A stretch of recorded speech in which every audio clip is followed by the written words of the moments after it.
बिस्मिल्लाहिर्रहमानिर्रहीम। अस्सलाम वालेकुम नाज़रीन, आप यूट्यूब चैनल देख रहे हैं। मैं इमरान ख़ान हूँ। सबसे पहले पाकिस्तान तहरीक इंसाफ का रद्द-ए-अमल मैं आपको बताऊँगा जो फ़ौजी अदालतों के फ़ैसलों के ऊपर आया। वैसे तो पूरी दुनिया में जहाँ पे भी आप बात करते हैं तो फ़ौजी अदालत तो कोई अदालत नहीं होती।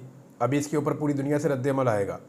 इससे आप देखेंगे अक़वाम मुत्तहिदा से रद्द-ए-अमल आएगा, अमेरिका से, यूरोप से, बरतानिया से, ओवरसीज़ पाकिस्तानियों से, पूरी दुनिया से इसके ऊपर रद्द-ए-अमल आएगा कि फ़ौजी अदालत कोई अदालत नहीं होती।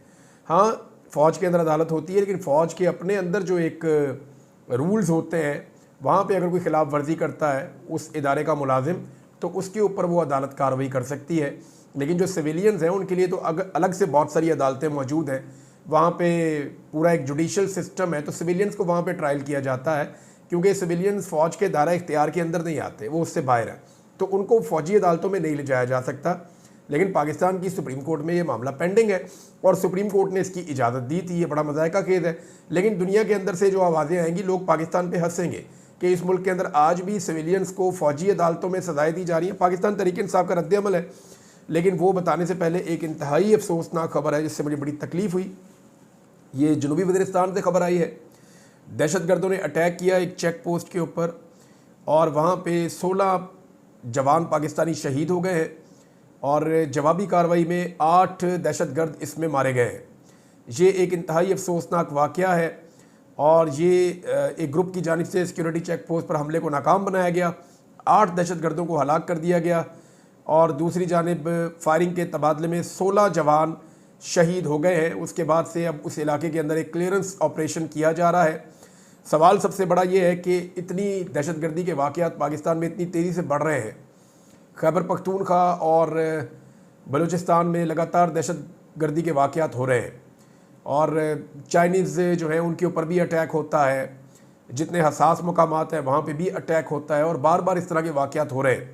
ऐसे में क्या हम इस तकसीम के मुतहम्मिल हो सकते हैं जो पाकिस्तान में हो रही है?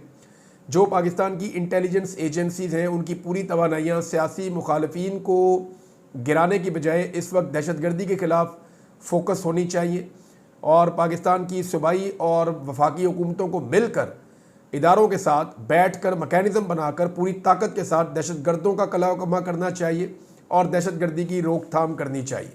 लेकिन उस तरफ हमारा फोकस शायद बहैसियत कौम नहीं है। आज पूरी की पूरी जो हुकूमती जमात है वो सेलिब्रेशंस कर रही थी इस बात पे और वो ये कह रहे थे कि जब बाकियों को भी सज़ा मिलेगी तो हम इसके ऊपर जश्न मनाएंगे। नून लीग इसको सेलिब्रेट कर रही है, पीपल्स पार्टी के भी कुछ लोग सेलिब्रेट कर रहे हैं। कुछ लोगों ने शर्म से मुंह अपने रेत में दबाए हुए हैं, लेकिन ज़्यादातर जो इस वक्त इस रजीम के बेनिफिशरी सियासतदान हैं वो सेलिब्रेशंस कर रहे हैं कि जनाब फ़ौजी अदालतों से अपने सिविलियंस को सज़ाएँ दिला दी हैं। इनकी जमहूरियत के ऊपर आप लानत भेज सकते हैं। उसकी वजह यह है कि जमहूरियत के अंदर कोई भी इस तरह का दावा नहीं कर सकता कि सिविलियंस को फ़ौजी अदालतों से सज़ाएँ होंगी। हाँ, आप ये कह सकते हैं कि जी मजबूरी थी, हालात ऐसे हैं, हम इसको अच्छा नहीं समझते, लेकिन फिर भी ये एक हकीकत है। इस तरह के बयानात सियासत दें तो अच्छा लगता है, सियासतदान अगर ऐसे बयानात दें ठीक लगता है, लेकिन सियासतदान अगर इसको सेलिब्रेट करें कि आम सियासी कारकुनों को उनके एहतजाज के नतीजे में या तोड़ फोड़ के नतीजे में जहाँ सिविलियन अदालतों को सज़ाएँ देनी चाहिए थी वो अदालतें फ़ौजी अदालतों से सज़ाएँ दी जा रही हैं, वही सज़ाएँ, तो इस पर जो है वो सबको सर नीचा करना चाहिए। ये कोई तरीक़ाकार नहीं है, पूरी दुनिया में ऐसा नहीं होता, लेकिन पाकिस्तान में ये चीज़ें हो रही है बदकिस्मती से। पाकिस्तान तहरीक इंसाफ का रद्द-ए-अमल भी जो है ना वो इससे मिलता जुलता ही है। तहरीक इंसाफ ने कहा कि 9 मई के इल्ज़ाम में पाकिस्तान तहरीक इंसाफ के 25 अफराद को सज़ाएँ, इमरान खान को फ़ौजी अदालत में ले जाने का मनसूबा है। आज का फैसला गैर आईनी है, यानी ये बात तो हुकूमत ये चाहती है, पाकिस्तान की एस्टेब्लिशमेंट भी ये चाहती है कि इमरान खान को फ़ौजी अदालत में ले जाया जाए। उसकी वजह है क्योंकि यहाँ तो इमरान खान साहब को वो फिक्स कर नहीं सके और उनकी ये ख्वाहिश है कि इमरान खान को फ़ौजी अदालत में ले जाएं, लेकिन बैरूनी दबाव लगातार बढ़ता जा रहा है। अब आप देखेंगे आपको यूरोपीय यूनियन से, आपको अमेरिका से, आपको अक़वाम मुत्तहिदा से, बहुत सारी जगहों से आपको आवाज़ें सुनाई देंगी। आने वाले दिनों में आपको पता चलेगा कि इन फ़ौजी अदालतों के फ़ैसलों के ऊपर इंटरनेशनली किस तरह की राय सामने आती है, इसके ऊपर ह्यूमन राइट्स की तंजीमें क्या कहती हैं, अक़वाम मुत्तहिदा की तंजीमें क्या कहती हैं, इसके ऊपर जो है वो एमनेस्टी इंटरनेशनल क्या कहती है। आपको बहुत कुछ आने वाले दिनों में सुनने के लिए मिलेगा। आपको पता चलेगा कि फ़ौजी अदालतों में सज़ाएँ देने पर किस तरह का रद्द-ए-अमल आ रहा है और कोई रद्द-ए-अमल आना शुरू भी हो गया है। कल इसको डिटेल में हम डिस्कस करेंगे। अच्छा, आज के दिन तक इमरान खान साहब ने मोहलत भी दी हुई है। अगर हुकूमत ने मुज़ाकरात किए तो ठीक है, अगर मुज़ाकरात ना किए हुकूमत ने तो फिर होगा ये कि इमरान खान साहब सिविल नाफरमानी की तहरीक के पहले मरहले का आगाज़ कर देंगे और उसमें वो ओवरसीज़ पाकिस्तानियों को कहेंगे कि आपने अपने रेमिटेंसेस पाकिस्तान में नहीं भेजने। और अगर ओवरसीज़ पाकिस्तानियों ने इमरान खान साहब की बात मानी तो हुकूमत के लिए मुश्किलात बढ़ने का आगाज़ हो जाएगा। अगले मरहले में इमरान खान साहब क्या अनाउंसमेंट करते हैं या सिविल नाफरमानी की तहरीक का अगला मरहला क्या होगा, ये तो इमरान खान साहब जानते हैं, लेकिन ये आसान नहीं रहेगा हुकूमत के लिए। जैसे कि अब तक कोई भी चीज़ हुकूमत के लिए जो भी इमरान खान साहब ने कही वो आसान नहीं रही। तहरीक इंसाफ ने प्रेस कॉन्फ्रेंस करते हुए इस्लामाबाद में कहा, सलमान अकरम राजा साहब ने, कि अगर इमरान खान को फ़ौजी अदालत में पेश किया जाता है तो ये बहुत बुरा दिन होगा। मुल्क में जुल्फ़िकार अली भुट्टो के साथ जो कुछ किया गया हम उसी से अभी तक नहीं निकल सके। उन्होंने कहा, मेरी इस्टेब्लिशमेंट से अपील है कि ऐसा ना करें, इस मुल्क में बसने वाले शहरियों को रेवड़ ना समझा जाए। फ़ौजी अदालतों से हमारे लोगों को सज़ाओं के बावजूद हम अब भी बातचीत करने के लिए तैयार हैं। सलमान अकरम राजा ने कहा कि इमरान खान ने मुज़ाकरात की जो डेडलाइन दी है उसे वो बढ़ा भी सकते हैं।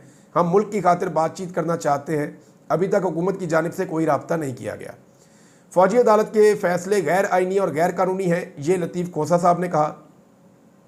उन्होंने कहा, फ़ौजी अदालत ने 25 अफराद के मुकदमात के जो फ़ैसले सुनाए हैं वो गैर कानूनी है, वो गैर आइनी है। फ़ौजी अदालतें सिर्फ अपने मुलाजमीन के डिसिप्लिन पर कार्रवाई कर सकती हैं।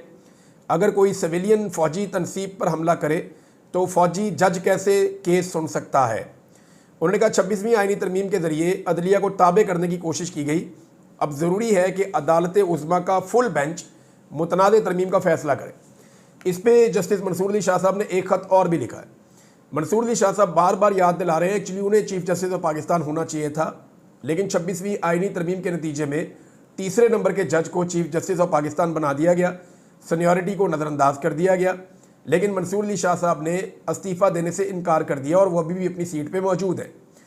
दूसरी जानिब मंसूर अली शाह साहब बार बार कह रहे हैं कि आप 26वीं आइनी तरमीम क्योंकि एक मुतनाज़ चीज़ है और उसके नतीजे में पूरी की पूरी सुप्रीम कोर्ट का स्ट्रक्चर बदल गया है और इसके खिलाफ दर्जन से ज़्यादा दरखास्तें पेंडिंग पड़ी हुई हैं, लिहाजा इस मामले को सुप्रीम कोर्ट का फुल कोर्ट सुने, तमाम जजेस बैठे अपने दिमाग से फैसला करें कि ये 26वीं आइनी तरमीम दुरुस्त है या गलत है। अगर ये गलत है तो पूरा सुप्रीम कोर्ट उसका स्ट्रक्चर वापस ठीक हो जाएगा। अगर जजेस कहेंगे ये ठीक काम हुआ है तो फिर ऐसे ही चलेगा, लेकिन वो केस अभी तक लगाया नहीं जा रहा। सुनने में आ रहा है कि जनवरी के दूसरे हफ्ते में इस केस को शायद सुना जाएगा। अब देखते हैं कि जब ये केस लगता है तो तब क्या होता है। पाकिस्तान तहरीक इंसाफ ने मजम्मत की है इसमें। इससे पहले जो है वो एक बड़ा इंपॉर्टेंट स्टेटमेंट आया था उमर अयूब साहब का, जो अपोजिशन लीडर है। उन्होंने कहा कि मिलिट्री कोर्ट से सज़ाओं के ऐलान पर जो रद्द-ए-अमल है वो ये कह रहे हैं कि सिविलियंस के खिलाफ मिलिट्री कोर्ट्स की सज़ाओं का फैसला मुस्तरद करते हैं और फ़ौजी अदालतों की जानिब से PTI के ज़ेर हिरासत अफराद के खिलाफ सुनाई गई सज़ाएँ इंसाफ के उसूलों के मुनाफी हैं। ज़ेर हिरासत अफराद आम शहरी हैं और उन पर फ़ौजी अदालतों में मुकदमा नहीं चलाया जा सकता। फ़ौजी अदालतें जो आम शहरियों को सज़ाएँ सुनाती हैं बुनियादी तौर पर कैंगरू अदालतें हैं। फ़ौजी अदालतें कानूनी तौर पर रियासत की अदालती ताकत की शराकतदार नहीं हो सकती। मुसल्लह अफवाज रियासत के इंतज़ामी इख्तियार का हिस्सा है। ऐसी अदालतों का क़याम आम शहरियों समेत अदलिया की आज़ादी के ख़िलाफ़ है। ऐसे फ़ैसलों से आइन की बुनियादी खसूसियत ताकत की तकसीम की नफ़ी हुई है। ये जनाब उमर अयूब साहब ने इसका रद्द-ए-अमल दिया है।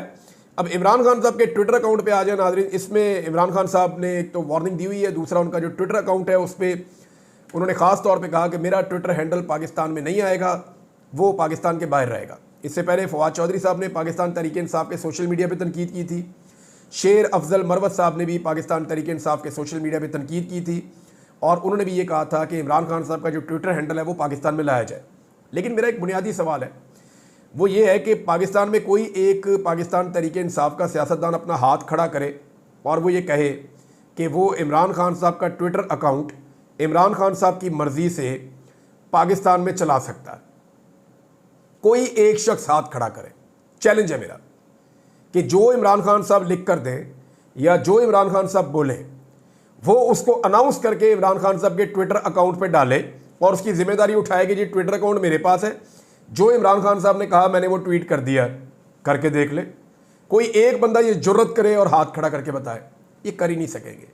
इससे पहले इमरान खान साहब के ऊपर उनके ट्विटर अकाउंट को मुतनाज़ करने की कोशिश की गई। पहले ये कहा गया कि इमरान खान साहब जेल में कुछ और सोचते हैं और ट्विटर पे कुछ और चलता है, तो इनमें आपस में रब्त कोई नहीं है।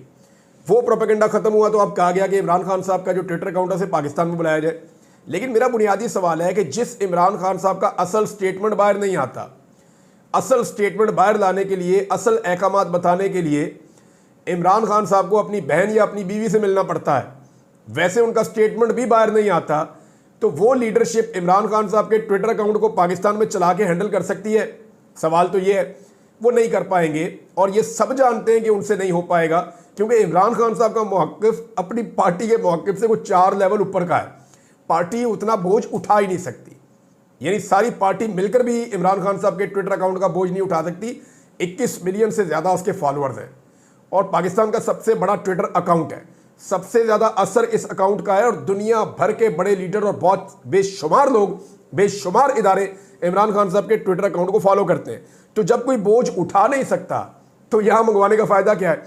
और वैसे भी जो लोग पाकिस्तान से बाहर गए हैं वो तो सारे अपनी जान बचा के गए यहाँ से, वरना आप देखें ना लोगों की हालत क्या हो रही है। अवैस यूनुस को भी छोड़ा 3 हफ्ते के बाद, आप उसकी हालत देखें, जाके उसके घर में चेक करें। इंतजार पंजूता को छोड़ा, उसको 25 दिन रखे, उनको जाए अभी जाकर मिले आप, अभी भी उनकी ज़हनी और जिस्मानी हालत आप चेक करें। मेरे साथ जो किया वो अलग है, जिस आदमी को भी उठाया उसके साथ ऐसा किया गया कि जब वो छूट कर आया तो वो ऐसा लगता था जिंदा लाश है। यही किया जाता है। तो आप क्या चाहते हैं? सारे उठाए जाएं और इमरान खान साहब को उठाकर गायब किया नहीं जा सकता क्योंकि वो साबिक वज़ीर आज़म है, तो उनको जेल के अंदर ही रखना पड़ेगा। वहाँ उन्हें तंग भी करते हैं। अब इमरान खान साहब की जनाब हिम्मत को दाद देनी पड़ेगी, वो बहुत तगड़े आदमी हैं, बड़ी तकालीफ उन्होंने इस उम्र में बर्दाश्त की है। अच्छे खासे जवान ऐसी तकालीफ को बर्दाश्त नहीं कर सकते। तन्हाई बड़ी खौफनाक चीज़ है। मैंने गुजारे 5 महीने तन्हाई में। इमरान खान साहब को बार बार ये तन्हा कर देते हैं ना, किसी को इस तकलीफ का आइडिया ही नहीं है। जब एक आदमी को आप अकेला बंद कर देते हैं एक सेल के अंदर और आप उसकी बात नहीं सुनते या आप उससे बात नहीं करते तो 24 घंटे भी बहुत होते हैं। और इमरान खान साहब को कई दिन बार बार अकेला रखा जाता है, इसके बावजूद वो आदमी इनसे नहीं टूट रहा। अच्छा जी, इमरान खान साहब ने 1-2 स्टेटमेंट और दिए हैं, वो भी मैं आपके सामने रख देता हूँ और ये इंपॉर्टेंट है। देखिए, इसमें एक तो इमरान खान साहब ने कहा कि 9 मई के जिम्मेदार वो हैं जिन्होंने CCTV फुटेजेस चोरी की, जिन्होंने लोगों पर गोलियां चलाई, वही जज, ज्यूरी और जल्लाद बने, सजाएं भी सुना रहे हैं। ये जमहूरियत नहीं, जंगल का कानून है, ये इमरान खान साहब ने कहा। एक और चीज़ पे इमरान खान साहब ने एतराज़ किया। मोहसिन नकवी साहब गए थे, वज़ीर आला खैबर पख्तूनख्वा से मिले हैं, उसकी जो फुटेज जारी हुई उसके ऊपर पाकिस्तान तहरीक इंसाफ के कुछ लोगों ने एतराज़ किया था। लेकिन देखें, वहाँ पर एक सूबाई हुकूमत है, उन्हें फेडरल गवर्नमेंट के साथ मिलकर बड़े अहम मामला देखने होते हैं। यहाँ पे दहशतगर्दी के वाक़यात हैं और बेशुमार चीज़ें हैं। वफाक और सूबे के बीच में एक वर्किंग रिलेशन रहता है और वो रहना चाहिए, उसके बगैर फिर आगे नहीं बढ़ पाएंगे ना आप। अब चाहे जाली हुकूमत बनी हुई है फेडरेशन में, लेकिन उनके बगैर गुजारा नहीं है ना। उन्हीं से पैसे लेने हैं, उन्हीं से मामला तय करने हैं, पॉलिसी वहाँ से आएगी। जो आपके प्रॉब्लम है आप उनको बताएंगे, जो उनके प्रॉब्लम है वो आपको बताएंगे, तो मिलकर ही आप चल सकते हैं, ऐसे आप चल नहीं सकते। लेकिन एक चीज़ पे इमरान खान साहब ने एतराज़ किया, जिस पे पाकिस्तान तहरीक इंसाफ के लोगों ने भी एतराज़ किया कि आप एहतजाज के 100 तरीके होते हैं, काली पट्टी बांध सकता है बंदा और 100 तरीके होते हैं। लेकिन इमरान खान साहब ने जो जुमले इस्तेमाल किए मैं एज इट इज़ आपको पढ़ के सुना देता हूँ। इमरान खान साहब ने कहा कि लोगों के घरों में मातम हो रहा है, हमारे लोगों की अगर कोई मजबूरी हो तो बंद कमरे में मुज़ाकरात करें। 26 नवंबर कत्ले आम के कातलों और सहूलतकारों के साथ तस्वीर नहीं बनानी चाहिए। ये जनाब इमरान खान साहब का स्टेटमेंट है। एक इमरान खान साहब ने हुक्म जारी किया है फवाद चौधरी साहब के हवाले से। फवाद चौधरी साहब का मामला ये है कि पाकिस्तान तहरीक इंसाफ में थे, इनके ऊपर बहुत सख्त मुश्किलात नहीं, ये पार्टी छोड़कर चले गए और बहुत सारे लोगों के साथ। लेकिन फवाद चौधरी वो शख्सियत है जिनको इस वक्त सबसे ज़्यादा जल्दी है कि वो पाकिस्तान तहरीक इंसाफ में वापस आ जाए। यानी मैं तहरीक इंसाफ के बेशुमार लोग मेरे दोस्त हैं, फवाद चौधरी साहब से भी बहुत सलाम दुआ और बातचीत होती रही, लेकिन मुझे ऐसा लगा कि जो सबसे ज़्यादा मुतहर्रिक हैं और जल्द अज जल्द पाकिस्तान तहरीक इंसाफ का हिस्सा बनना चाहते हैं, जिनका गुजारा नहीं हो रहा कि मैं इस तहरीक का हिस्सा बनूं, वो फवाद चौधरी साहब हैं। मुझे ऐसा महसूस हुआ। पहले फवाद चौधरी साहब की तनकीद जो है वो PTI की लीडरशिप पे रहती थी और आजकल वो पाकिस्तान तहरीक इंसाफ के सोशल मीडिया को वो कहते हैं, तनकीद का निशाना बनाते हैं कि ये ठीक काम नहीं कर रहा। फवाद चौधरी साहब को ये लगता है कि अगर ये सारे लोग एक स्टेप नीचे आ जाएँ तो शायद मामला ठीक हो जाएंगे। लेकिन इमरान खान साहब की पॉलिसी ज़रा मुख्तलिफ है या पाकिस्तान तहरीक इंसाफ की पॉलिसी ज़रा मुख्तलिफ है। अब जो उनके बारे में इमरान खान साहब ने हुक्म भेजा जेल से, वो मैं आपको पढ़ के सुना देता हूँ। पाकिस्तान तहरीक इंसाफ का सोशल मीडिया फवाद चौधरी से बहुत नाराज़ है क्योंकि लगातार फवाद चौधरी साहब सोशल मीडिया के ऊपर तनकीद कर रहे थे और सोशल मीडिया उसके ऊपर रिएक्शन भी दे रहा था। अच्छा, कुछ जो फवाद चौधरी साहब ने चीज़ों की निशानदेही की है ना, मैं आपको ईमानदारी से कहूँ तो कुछ चीज़ें उन्होंने ठीक कही, लेकिन जब आप सबको रगड़ा लगा देते हैं ना, सोशल मीडिया आप कह देते हैं, तो ये बेचारे लोग मार खाए हुए हैं। इनको तकलीफ है कि जी चादर और चार दीवारी का तकद्दुस पामाल हुआ, इमरान खान के ऊपर इद्दत वाला केस चला, इनके लीडर के गिरेबान पे हाथ डाला गया, इनके लीडर की बीवी को जो है वो रुस्वा किया गया, घर की खवातीन को गिरफ्तार कर लिया गया, औरतों को और बच्चियों को अगवा किया गया, बच्चों पे टॉर्चर किया गया, बेशुमार जुल्म और जबर की कहानियां, लोगों को गोलियां तक तो मार दी गई। तो फिर लोग अपना गिला और शिकवा करते हैं, हर एक का करने का अपना अंदाज होता है। अब वो सारे के सारे ट्रेंड लीडर तो नहीं है ना कि एक जैसी बात करें। सोशल मीडिया है, जिसको जो समझ आती है वो उस अंदाज में अपना दुखड़ा वो बेचारा बयान करता है। अब जनाब फवाद चौधरी साहब के बारे में जो जेल से इमरान खान साहब को हुक्म आया, वो ये बताते हैं जी कि बजरिया वकला आज खसूसी अहकाम दिए हैं और जमात से अलहदगी का ऐलान करने वाले चौधरी फवाद हुसैन से एलानिया ला ताल्लुकी का इजहार की हदायत की है इमरान खान साहब ने।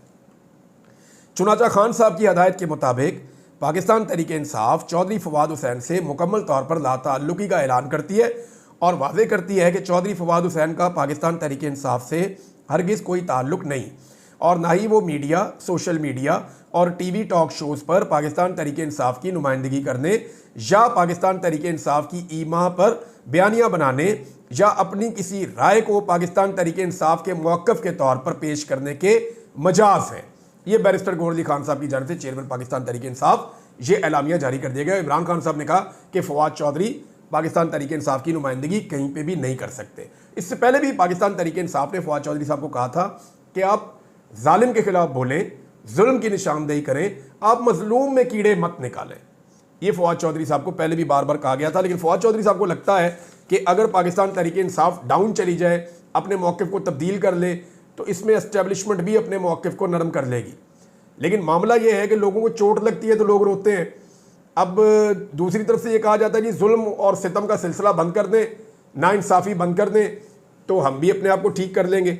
अब ये जनाब पहले जो है वो कौन आंखें झपकता है, ये वाला मामला तो एक तरफ चल ही रहा है, लेकिन ये जो सवाल है गोली क्यों चलाई, ये सवाल पाकिस्तान में उठना शुरू हुआ था और इस सवाल से जान छुड़ाने के लिए कभी कोई चीज़ तवज्जो डाइवर्ट की जाती है। अभी मीडिया को बड़ी सख्त इंस्ट्रक्शन दी गई कि जैसे ही फौजी अदालतों का फैसला आएगा तो आपने हेडलाइंस चलानी है, आपने फलां टिकर्स चलाने हैं, आपको बयानात भेजे जाएंगे, आपने बयानात चलाने हैं, आपने बिल्कुल ट्रैक से नहीं हटना, पूरा दिन आपने ऊपर से नीचे तक आपने यही चीज़ें चलाते रहनी है, आपको हम बेचते रहेंगे। तो पाकिस्तान का मीडिया की क्या जरूरत है, जो उन्हें हुक्म आता है वो वही करते हैं और उन्हें वो करना पड़ता है, ये हम हमेशा से देखते आ रहे हैं। तो गोली क्यों चलाई, इसको डाउन करने की कोशिश है, लेकिन गोली क्यों चलाई ये एक ऐसा सवाल है जो आसाब पे सवार हो गया है उन लोगों के जिन्होंने गोली चलाई या गोली चलाने का ऑर्डर दिया। अब ये सवाल सिर्फ पाकिस्तान में नहीं रुकेगा, ये सवाल इन मिलिट्री कोर्ट के फैसलों के साथ जुड़ के आएगा और पूरी दुनिया में आवाज़ आएगी। आने वाले दिनों में आप बरतानिया की पार्लियामेंट में इस सवाल के ऊपर बहुत सारी चीज़ें आप देखेंगे होती हुई, मैं आपको ये खबर दे रहा हूँ, और अमेरिका के अंदर भी कांग्रेस में आप बहुत सारी चीज़ें होती हुई देखेंगे, गोली क्यों चलाई इस क्वेश्चन के ऊपर, और कनाडा में भी आप होती हुई देखेंगे और यूरोपीय यूनियन में भी। ये मैं आपको बता रहा हूँ वो खबर जो आने वाले दिनों में चीज़ें होने जा रही हैं, और ये सब कुछ मेरी इतला के मुताबिक डोनाल्ड ट्रंप के अमरीकी सदर बनने से पहले होगा। एक मुज़ाकरात के हवाले से खबर है, वो ये है कि इमरान खान साहब को पैगाम पहुँचाया गया है कि स्पीकर अयाज सादिक के पास जो मुज़ाकरात हो रहे हैं उनको ज़रा संजीदगी से पाकिस्तान तहरीक इंसाफ अगर ले और उस प्लेटफॉर्म के ऊपर कुछ अरसा चले तो मामला हल की तरफ जा सकते हैं। लेकिन पाकिस्तान तहरीक इंसाफ ने डेडलाइन दी हुई है और आज तक की डेडलाइन थी। अब देखते हैं कि हुकूमत इस संजीदा कोशिश के अंदर आती है ये नहीं आती, लेकिन एक जो स्टेटमेंट बैरिस्टर साद रसूल साहब ने दिया उसमें सारी कहानी है एक जुमले के अंदर, और उन्होंने बड़े आसान अल्फाज में सब कुछ समझा दिया है कि हुकूमत मुज़ाकरात से क्यों भाग रही है। मैंने आपको थोड़े दिन पहले बताया था तो मुझे बहुत लंबी चौड़ी बात करनी पड़ी, लेकिन बैरिस्टर साद रसूल क्योंकि एक ज़बरदस्त किस्म के बैरिस्टर हैं तो उन्होंने दरिया को कूजे में बंद किया। मैं उनका एक जुमला आपको पढ़ के सुना देता हूँ, आपको समझ आ जाएगा कि मुज़ाकरात से हुकूमत क्यों भागती है। उन्होंने कहा एस्टेब्लिशमेंट को जो भी तहरीक इंसाफ को देना होगा वो हुकूमत की जेब से निकाल कर देना होगा, इसलिए हुकूमत कभी नहीं चाहेगी कि मुज़ाकरात हों। अब इसके अंदर जनाब पूरी कहानी है, और मुज़ाकरात इसलिए नहीं होंगे। अब हुकूमत दावे करती है जी इकॉनमी ठीक हो गई है, पाकिस्तान की इकॉनमी का बेड़ा गर्क हो गया है। ये कौन सी इकॉनमी ठीक हुई है? किसी आम आदमी के मुंह के आगे माइक करो वो आपको बताएगा कि इकॉनमी कितनी ठीक हुई है। सिर्फ एक वीलॉग आप और इंतज़ार करें, अगर कोई बड़ी खबर ना आई तो इकोनॉमी के ऊपर इस हुकूमत का पूरा पोस्टमार्टम करेंगे और आपको एक एक चीज़ बताएंगे कि कैसा टका के ये लोग झूठ बोलते हैं कि इकोनॉमी ठीक हो गई है, और ये इसलिए झूठ बोलते हैं कि इन्हें पता है इलेक्शन आने वाला है, और जब इलेक्शन आएगा तो ये कहेंगे हम तो इकोनॉमी ठीक कर रहे थे, इमरान खान ने हमारी हुकूमत गिरा दी, आओ हमें दोबारा हुकूमत दे दो। हालांकि ये वादा करके आए थे कि 300 यूनिट तक बिजली मुफ्त देंगे, और आज 300 यूनिट की कीमत जो है वो डबल ट्रिपल इन्होंने की हुई है, 3-3 गुना इन्होंने कीमत बढ़ा दी है बिजली की। ये हालत कर दी इन्होंने गरीब आदमी की। इकोनॉमी के ऊपर पूरी एक रिपोर्ट बनाएंगे, आपके साथ शेयर करेंगे। अब तक के लिए इतने, अपना ख्याल रखिएगा, अपने इस चैनल का भी। अल्लाह हाफ़िज़।